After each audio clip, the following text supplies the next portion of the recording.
It's going? Yep. Okay. Hi, PLCF family. I hope you're all doing well and you're all staying safe. For today's devotion, I just wanted to look at John 15:4-5. And in these verses, Jesus is teaching his disciples during Holy Week, which is the week leading up to his crucifixion and resurrection. So I thought, since this is also a Holy Week for us right now, I thought doing this verse would be very fitting. And so let's just go ahead and open up to John 15:4-5, if you all want to do that with me. All right, and I'm using ESV, and it says, "Abide in me and I in you. As the branches cannot bear fruit by itself unless it abides in the vine, neither can you unless you abide in me. I am the vine, you are the branches.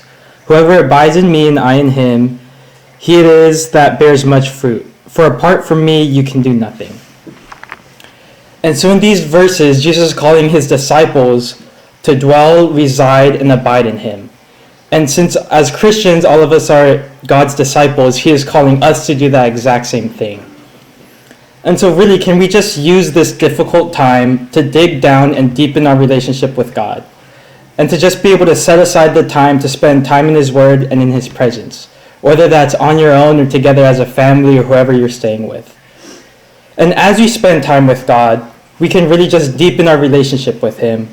And as we learn more about who he is, we learn more about the character of God.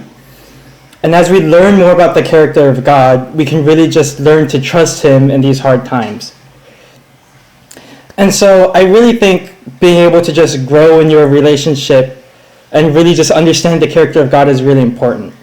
I think especially in these hard times that's going on, there's just a lot of different hardships and a lot of disappointments.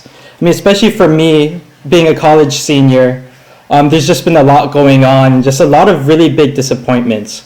That includes things like graduation, lots of really big, like just senior events for like being in the last quarter in college, and also just having to say early goodbyes to people who are going to be going back home, some people out of state, some people out of country, and just those being people who I grew up with for the past 4 years, both physically and spiritually, and having to just say really just unplanned and unexpected goodbyes so suddenly.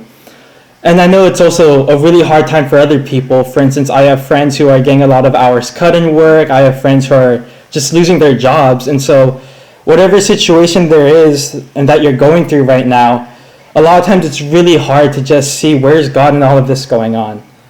But ultimately, I think when I just look back in my past and in the times that I've trusted God with my future, I knew that I could trust God in my future then. And so now, even though what's going on, what will happen, there's a lot of unknowns. I know because I was able to trust God in the past, I can trust him even in the unknown future that's going on. And so just as one last point, I just wanted to close with John 15:16-17. And this is just a few verses after Jesus still talking to his disciples. And it says, "You did not choose me, but I chose you and abided in you, that you should go and bear fruit, and that your fruit should abide, so that whatever I ask you ask the Father in my name, he may give it to you. These things I command you so that you will love one another." And so really, I just want to encourage everyone to take this opportunity to grow closer to God, abide in his love, and to share that very same love that God has given us unto others, just as God has called his disciples, all of us, to do. And so lastly, I just want to challenge everyone to take the time to find time alone with God, and to just take the time to reach out to someone who just really needs to experience the love of God. And so I just want to thank you for giving me your time, and I pray that all of you stay well and healthy. And hopefully I'll see you soon, whether that's on Zoom or whether that's, just through a text message, or just hopefully when all this, weather's down, hopefully I'll see you all in person very soon.